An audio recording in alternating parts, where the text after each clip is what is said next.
La fête des éleveurs à l'Hospice de France donne lieu à la vente de bovins et ovins, prévue en ce lieu dès 8 heures ce matin. Or, à l'heure où nous arrivons sur le plateau, vers 14 heures, il ne reste que quelques moutons. Mais l'Hospice de France, c'est également un bâtiment doté d'un musée qui retrace le glorieux passé du site, notamment celui de l'ancien tenancier des lieux, d'une autre époque, mais également il fait l'honneur, ce musée, à tous ces guides à pied qui ont mené par les sentiers alentours bien des amateurs de sensations fortes vers des sommets réputés et autres pyrénéistes de renom, tels que Gourdon, les Attes, Russell, Ramon, etc. Et ces guides avaient pour sobriquet Gare, Nieu, Raphaël, Nat, Testut, Pierrine, Lalac, Péchic, bref, des noms qui résonnent encore sur les rochers abrupts.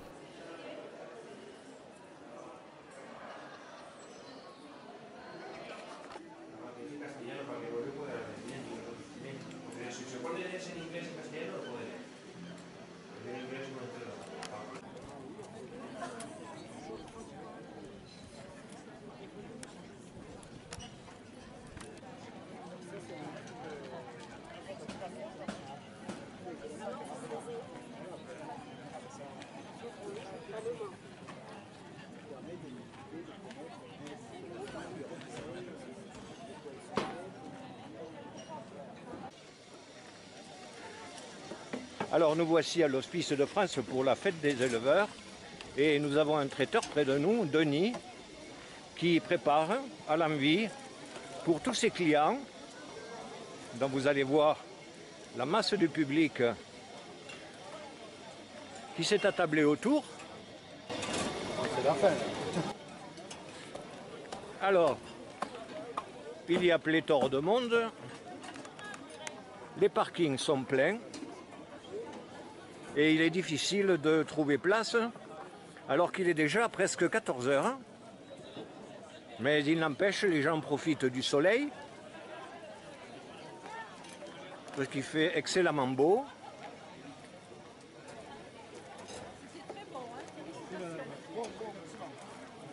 Denis, je retiens un peu votre attention pour m'expliquer du matériel dont vous disposez. Alors, pour vous, c'est un tourne-broche qui donc va faire de la braise dans son axe vertical. Et tout autour de la broche, je le prends en gros plan. À la flamme. Alors, vous m'expliquez quel est le genre de viande que vous préparez? De l'agneau. Vous préparez. Est-ce qu'il est spécifique aux éleveurs du pays? Ah oui. C'est-à-dire que ce sont des agneaux qui appartiennent élevés, qui sont ici sur site, au Pesson, ailleurs, voilà. etc. Et qui sont de France en estive. Alors, vous avez un temps de cuisson à peu près 2h30. 2h30, ce qui fait que vous avez dû vous lever tôt ce matin. C'est ça. Parce que pour fournir à nourriture toutes ces personnes, sans compter celles qui sont déjà parties, qui ont mangé, ça vous fait combien de bêtes à peu près? Au début, on en a prévu un peu trop, mais on en a prévu 16 en tout. 16. Et ces repas, c'est exclusivement midi aujourd'hui. Est-ce que vous allez servir éventuellement ce soir ou pas du tout? Oui, c'est probable qu'on en resserve ce soir. Ce soir également.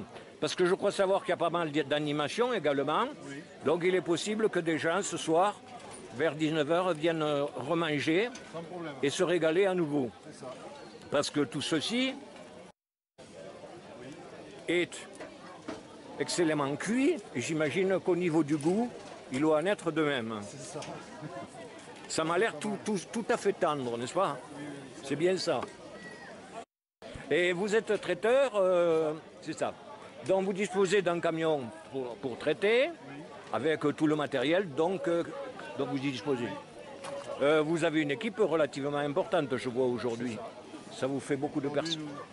Combien de personnes êtes-vous? Aujourd'hui, nous sommes 11.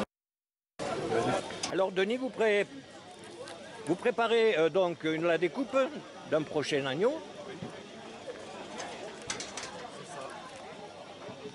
Je vais vous laisser œuvrer, mais avant de partir, J'aurais voulu savoir si vous voulez donner vos coordonnées, en sorte que ce soit téléphonique, Oui, votre nom ou si vous voulez. Alors, le nom de la société, c'est Saveur, Nature et Tradition.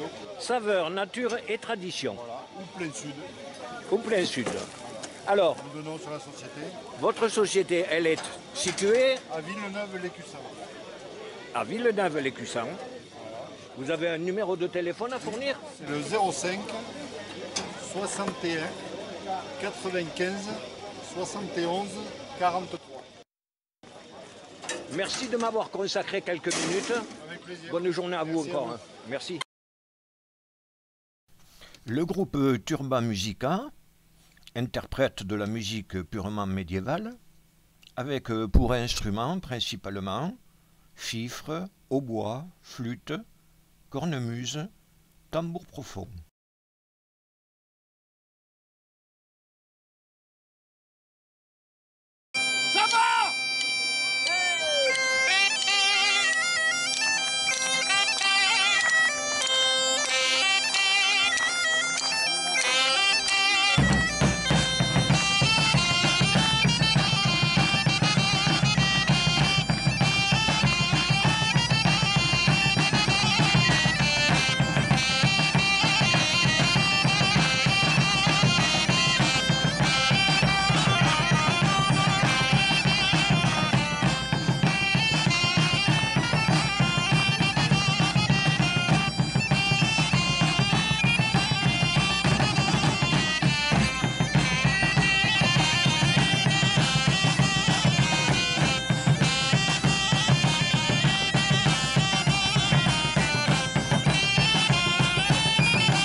Voici donc terminée la première partie du reportage. Lors du second épisode, il sera question donc de démonstration et mise en scène d'un spectacle d'oiseaux de proie dans la plus pure tradition de la fauconnerie.